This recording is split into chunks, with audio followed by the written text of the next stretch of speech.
Hey guys, welcome to success galore. Success galore में आपका हार्दिक स्वागत है। सो गाइस, आज 30 मई है और आज हम इस वीडियो में 30 मई के जो मोस्ट इंपोर्टेंट करंट अफेयर्स हैं उनको करेंगे, उनसे रिलेटेड जो फैक्ट्स हैं उनको समझेंगे और उनसे रिलेटेड जो स्टैटिक इन्फॉर्मेशन है उसको भी समझेंगे। गाइस, अगर आपने इस चैनल को अभी तक सब्सक्राइब नहीं किया then please subscribe the channel and hit the bell icon. चलिए शुरुआत करते हैं आज की मोटिवेशन के साथ। आज का मोटिवेशन क्या है? You never realise how strong you are until being strong is the only choice you have। आप कितने स्ट्रांग हैं ये आपको तब तक एहसास नहीं होगा जब तक आपके पास एक इकलौता ऑप्शन बचता है कि आपको स्ट्रांग ही बने रहना है। अगर आप स्ट्रांग ही बने रहेंगे तो आपको तब जाके अपनी ताकत का एहसास होगा कि आप कितने स्ट्रांग हो इन रियलिटी। इसी के साथ आज के पहले क्वेश्चन के साथ शुरुआत करते हैं। पहला क्वेश्चन क्या है? Recently which country's woman broke the record for fastest climb of Mount Everest. हाल ही में किस देश की महिला ने एवरेस्ट की सबसे तेज चढ़ाई का रिकॉर्ड तोड़ा है? ये आपके ऑप्शन है and the correct answer is Hong Kong. Hong Kong की जो माउंटेनियर थी सांग यिंग हंग, उन्होंने फास्टेस्ट क्लाइंब ऑफ एवरेस्ट का रिकॉर्ड तोड़ा है। इन्होंने जो क्लाइंब की है वो 25 घंटे में की है, 25 घंटे 50 मिनट में। और इससे पहले जो ये रिकॉर्ड था ये नेपाल की जो फुंजो झांगमू लामा है इनका था। इन्होंने 39 घंटे 6 मिनट में ये रिकॉर्ड बनाया था। और अब इन्होंने जो हांगकांग की महिला है शांग यिंग हंग, उन्होंने ये रिकॉर्ड तोड़ दिया है। और अब ये जो नया रिकॉर्ड है ये क्या है? 25 घंटे 50 मिनट में किसी महिला ने सबसे फास्टेस्ट क्लाइंब किया है माउंट एवरेस्ट को। अच्छा, माउंट एवरेस्ट की जो हाइट है वो अब कितनी हो गई है? माउंट एवरेस्ट की जो हाइट है पहले थी 8,848 मीटर। ये हाइट मापी गई थी सर्वे ऑफ इंडिया के द्वारा। और अब जो नई हाइट है वो 8,848.86 मीटर है। ये जो हाइट है ये हाइट चाइना और नेपाल के द्वारा मापी गई है। जैसा कि आप जानते हैं जो माउंट एवरेस्ट है वो नेपाल और चाइना के बॉर्डर पड़ता है। तो चाइना की साइड से चाइना ने माउंट एवरेस्ट की हाइट नापी है और नेपाल की साइड से नेपाल ने माउंट एवरेस्ट की हाइट नापी है। और इन दोनों ने मर्ज करके जो नई हाइट बताई है वो है 8,848.86 मीटर। ये है जिन्होंने माउंट एवरेस्ट को फर्स्ट टाइम क्लाइंब किया था। ये है एडमंड हिलरी जो कि न्यूजीलैंड के हैं, और ये शेरपा तेंजिंग नॉर्गे, ये नेपाल के हैं। इन दोनों ने मिलके सन 1953 में माउंट एवरेस्ट को क्लाइंब किया था। चलिए अगला क्वेश्चन क्या है? Recently which Bollywood actor get golden visa from UAE, यानी कि यूनाइटेड अरब अमीरात। हाल ही में किस बॉलीवुड अभिनेता को यूएई से गोल्डन वीजा मिला है? ये आपके ऑप्शन है and the correct answer is option number B, Sanjay Dutt. हाल ही में संजय दत्त को गोल्डन वीजा मिला है और ये पहले ऐसे बॉलीवुड के एक्टर बने हैं जिनको यूएई से गोल्डन वीजा मिला है। ये संजय दत्त ने ट्वीट करके बताया था कि उनको गोल्डन वीजा मिला है यूएई के द्वारा। अच्छा, ये गोल्डन वीजा होता क्या है? तो कुछ देश होते हैं जो अपने यहाँ निवेश को या तो बढ़ावा देते हैं, या जो और कंट्रीज के इन्फ्लुएंशियल पीपल होते हैं या साइंटिस्ट होते हैं उनको गोल्डन वीजा देकर अपने देश में बुलाते हैं, जिससे कि उनके देश में ये बिजनेस बढ़े और उनके देश का नाम भी हो। और अभी जो वीजा मिला है गोल्डन वीजा वो 10 साल के लिए है और ये 10 साल के बाद ऑटोमेटिकली रिन्यू हो जाएगा। ये कुछ कंट्रीज हैं जो ऐसा गोल्डन वीजा प्रोवाइड कराती हैं। अब इसमें जो एंटीगुआ और बारबुडा है, जो मेहुल चोकसी है, वो उनको यहीं का गोल्डन वीजा मिला था और इसीलिए वो अभी तक सेफ थे और अब इंटरपोल के द्वारा उन्हें पकड़ा गया है। अगला प्रश्न क्या है? Recently which country apologized for its role in slaughter of Herero and Name tribes people in Namibia more than a century ago। हाल ही में किस देश ने एक सदी से भी अधिक समय पहले नामीबिया में हेरियो और नमे आदिवासियों के नरसंहार में अपनी भूमिका के लिए माफी मांगी है? ये आपके ऑप्शन है and the correct answer France बिल्कुल भी नहीं है। फ्रांस ने जो माफी मांगी थी वो 1994 में जो मैसेकर हुआ था उसके लिए मांगी थी। अभी जर्मनी ने माफी मांगी है। ये द हिंदू का आर्टिकल आप इससे एक बार गो थ्रू जरूर कीजिएगा। अब एक बार हम नामीबिया को मैप पर देख लेते हैं। तो ये है हमारा प्यारा भारत। अगर हम यहां से साउथ वेस्ट की तरफ जाएंगे तो अफ्रीका में ये नामीबिया देश है। अब एक बार हम जर्मनी के बारे में देख लेते हैं। तो जर्मनी यूरोप में पड़ता है, और अगर जर्मनी की बात करें तो जर्मनी यूरोप में कहां पड़ता है? ये फ्रांस है, और यहां पर ये देखिए ये है जर्मनी। इसको एक बार और बड़े मैप पर देख लेते हैं। तो यहां पर ये जर्मनी है, इसकी कैपिटल एंड लार्जेस्ट सिटी क्या है? बर्लिन, और इसकी जो चांसलर है वो है एंजेला मर्केल। अगर मैं जर्मनी की बात करूं तो जर्मनी किन किन देशों के साथ अपनी सीमाएं शेयर करता है? तो जर्मनी सीमा शेयर करता है डेनमार्क के साथ, पोलैंड के साथ। यहां से स्टार्ट करते हैं। देखिए पोलैंड के साथ करता है, चेक रिपब्लिक के साथ करता है, ऑस्ट्रिया के साथ करता है, स्विट्जरलैंड, फ्रांस, लग्जमबर्ग, बेल्जियम और यहां पर नीदरलैंड, और इस जगह ये करता है डेनमार्क के साथ अपनी सीमा शेयर। अगला प्रश्न क्या है? According to Bharat Biotech, the manufacturer of Covaxin, how many days does it take for a manufactured batch of its vaccine to be released for supply? Covaxin के निर्माता भारत बायोटेक के अनुसार इसके टीकों के एक निर्मित बैच को आपूर्ति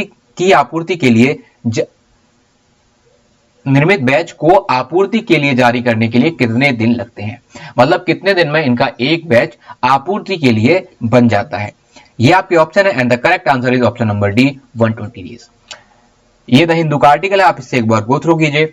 अच्छा, कोवैक्सीन बनाता कौन है? तो कोवैक्सीन भारत बायोटेक आईसीएमआर के साथ, यानी कि भारतीय आयुर्विज्ञान अनुसंधान परिषद के साथ मिलकर कोवैक्सीन का निर्माण करता है। अच्छा, कोवैक्सीन का अगर ये करता है तो कोविशील्ड को मैन्युफैक्चर कौन करता है? तो कोविशील्ड को मैन्युफैक्चर करता है एसआईआई, यानी कि सीरम इंस्टीट्यूट ऑफ इंडिया। अगला प्रश्न क्या है? Name the Syrian president who has been re-elected for a fourth term with 95.1% of the votes cast. उस सीरियाई राष्ट्रपति का नाम बताइए जो 95.1% मतों के साथ चौथे कार्यकाल के लिए फिर से चुने गए हैं। ये आपके ऑप्शन है, and the correct answer is option number B, Bashar al Assad. ये है बशर अल असद, जिनको के सीरिया का प्रेसिडेंट चुना गया है, और ये चौथी बार सीरिया के प्रेसिडेंट चुने गए हैं। अब एक बार मैप पर देख लेते हैं सीरिया को। तो यहां पर ये सीरिया है। सीरिया अपनी बाउंड्री किन किन देशों के साथ शेयर करता है? तो टर्की, ईरान, जॉर्डन, और यहां पर ये करता है लेबनान के साथ, और एक बहुत छोटी बाउंड्री ये शेयर करता है यहां पर इजराइल के साथ। ये द हिंदू का आर्टिकल है, आप इससे एक बार गो थ्रू जरूर कीजिएगा। अच्छा, वैसे 95% वोट्स तो यहां मिले हैं, लेकिन एथिकली देखा जाए तो ये वोट्स माने तो नहीं जाएंगे, लेकिन सीरिया में तो ये वोट डेफिनेटली माने जाएंगे, क्योंकि काफी लोगों का कहना है कि ये जो चुनाव हैं ये सिर्फ दिखाने के लिए किए गए हैं, वरना लगातार 4 टाइम ये प्रेसिडेंट बने हैं, और उससे पहले इनके फादर भी लगातार 25 सालों तक प्रेसिडेंट बने रहे थे। तो एक तरीके से ये राजशाही है। यहां पर आप देख सकते हैं बशर अल असद को पहली बार राष्ट्रपति बनाया गया था सन 2000 में, और तब से लेकर ये अब तक सीरिया के राष्ट्रपति बने हुए हैं। अब एक बार सीरिया के बारे में बेसिक इंफॉर्मेशन ले लेते हैं। तो सीरिया अपनी बाउंड्री किन किन देशों के साथ शेयर करता है ये मैं आपको बता चुका हूं। बशर अल असद वहां के प्रेसिडेंट हैं, और वहां के जो प्राइम मिनिस्टर हैं वो हैं Hussain Arnos. Syrian pound is the currency of Syria. Capital क्या है? कैपिटल है इसकी डेमेस्कस, जिसको कि हिंदी में बोलते हैं दमिश्क। तो यहां पर आप सीरिया का एक बड़ा मैप देख सकते हैं। ये यहाँ की कैपिटल है। यहां पर ये शेयर करता है अपनी बाउंड्री इजराइल के साथ। अगला प्रश्न क्या है? The centre has decided to give about each two children studying in class 1 to class 8 in government school who are beneficiaries of mid day meal scheme. Simply आपको बताना है कि जो बच्चे क्लास 1 से लेकर क्लास 8 तक सरकारी स्कूलों में पढ़ रहे थे और जो मिड डे मील स्कीम के बेनिफिशरी हैं, तो उनको सरकार, प्रत्येक बच्चे को सरकार कितने रुपए देने का फैसला किया, यानी कि पर मंथ कितने रुपए देने का फैसला किया है। ये आपके ऑप्शन है, and the correct answer is 100 रुपए। 100 रुपए हर महीने देने का फैसला किया, यानी कि एक बच्चे को 1200 रुपए साल के मिलेंगे। ये द हिंदू का आर्टिकल है, आप इससे एक बार गो थ्रू जरूर कीजिएगा। अगला क्वेश्चन क्या है? Which company has recently acquired a majority stake in supermarket grocery supplies private limited, यानी कि बिग बास्केट। बिग बास्केट में हाल ही में किस कंपनी ने मेजॉरिटी स्टेक को हासिल किया है? ये आपके ऑप्शन है and the correct answer is option number B, Tata digital limited. Tata digital limited ने बिग बास्केट में मेजॉरिटी शेयर हासिल किए हैं। ये द हिंदू का आर्टिकल है, आप इससे एक बार गो थ्रू जरूर कीजिएगा। अच्छा, टाटा डिजिटल के सीईओ कौन है? तो टाटा डिजिटल के सीईओ जो है वो है प्रतीक पाल। प्रतीक पाल ने ऐसा बताया है कि इन्होंने बिग बास्केट में मेजॉरिटी स्टेक हासिल किया है। और बिग बास्केट के सीईओ कौन है? बिग बास्केट के सीईओ है Hari Menon. Hari Menon is the CEO of Big Basket and Prateek Pal is the CEO of Tata digital.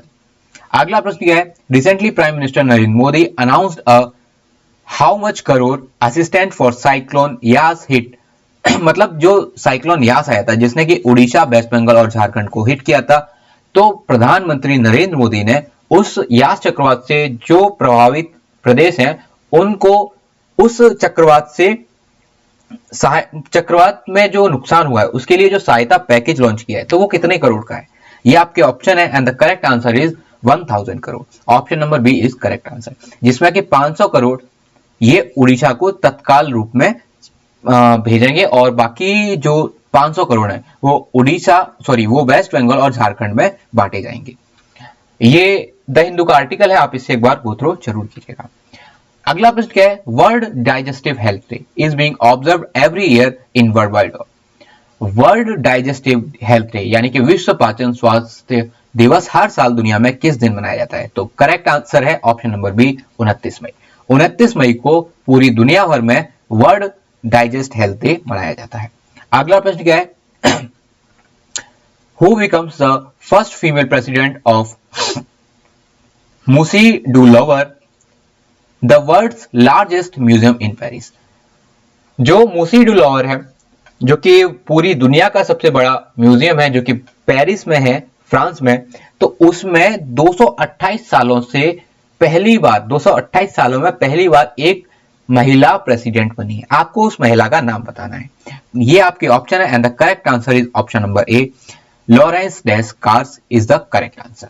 ये है लॉरेंस डेस्कार्स, ये वीमेंस फोरम का ट्वीट है, आप इससे एक बार गो थ्रू जरूर कीजिएगा।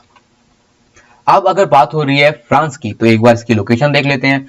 तो यहाँ पर ये है फ्रांस। अच्छा, फ्रांस अपनी सीमा किस किस देश के साथ शेयर करता है? तो यहाँ पर ये स्पेन के साथ शेयर करता है, यहाँ पर ये इटली के साथ, स्विट्जरलैंड, जर्मनी और यहाँ पर ये बेल्जियम के साथ शेयर करता है। ये यूनाइटेड किंगडम से जो इंग्लिश चैनल है उसके द्वारा सेपरेट होता है, यानी कि यूनाइटेड किंगडम और फ्रांस के बीच इंग्लिश चैनल है। एक बार बड़े मैप पर देख लेते हैं फ्रांस को। तो ये है फ्रांस और इसकी जो कैपिटल है पेरिस, वो ये रही। अगला प्रश्न क्या है? Which government has decided to give a compensation up to ₹5 lakh to the families of COVID-19 patients who died due to lack of oxygen? किस सरकार ने ऑक्सीजन की कमी से मरने वाले कोविड-19 रोगियों के परिवारों को 5 लाख तक का मुआवजा देने की घोषणा की है या फैसला किया है? ये आपके ऑप्शन है and the correct answer is option number B, Delhi. Delhi के चीफ मिनिस्टर अरविंद केजरीवाल ने यह फैसला किया है कि ऑक्सीजन की कमी के कारण जो कोविड पेशेंट मारे जाएंगे तो उनके परिवार को 5 लाख रुपए तक का राहत पैकेज दिया जाएगा। ये दिल्ली का मैप है और ये हिंदुस्तान टाइम्स का आर्टिकल है, आप इससे एक बार गो थ्रू जरूर कीजिएगा। अच्छा, अगर बात दिल्ली की हो रही है तो एक बार उसके बारे में बेसिक ब्रीफ ले लेते हैं। तो ये है हमारा प्यारा भारत और यहाँ पर ये है दिल्ली। अच्छा, दिल्ली किन किन राज्यों के साथ अपनी सीमाएं शेयर करता है? तो दिल्ली यहाँ करता है हरियाणा के साथ, इस जगह ये करता है उत्तर प्रदेश के साथ अपनी सीमाएं शेयर।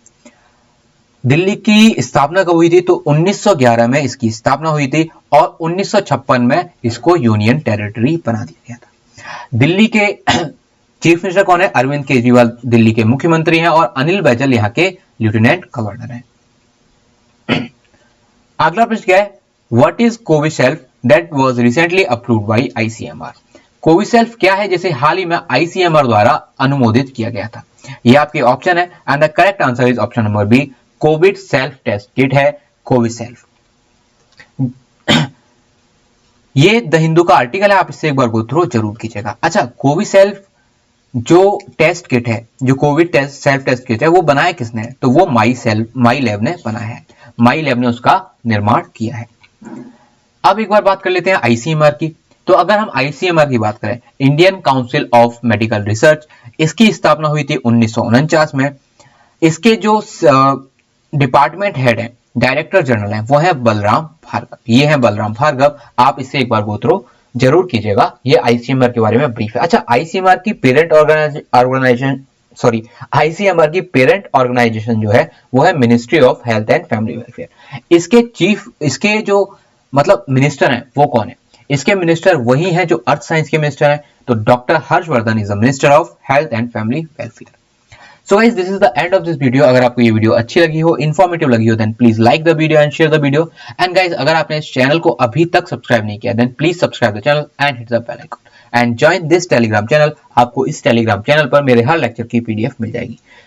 चलिए मिलते हैं अपने अगली वीडियो में। तब तक के लिए take care, bye bye, God bless you all.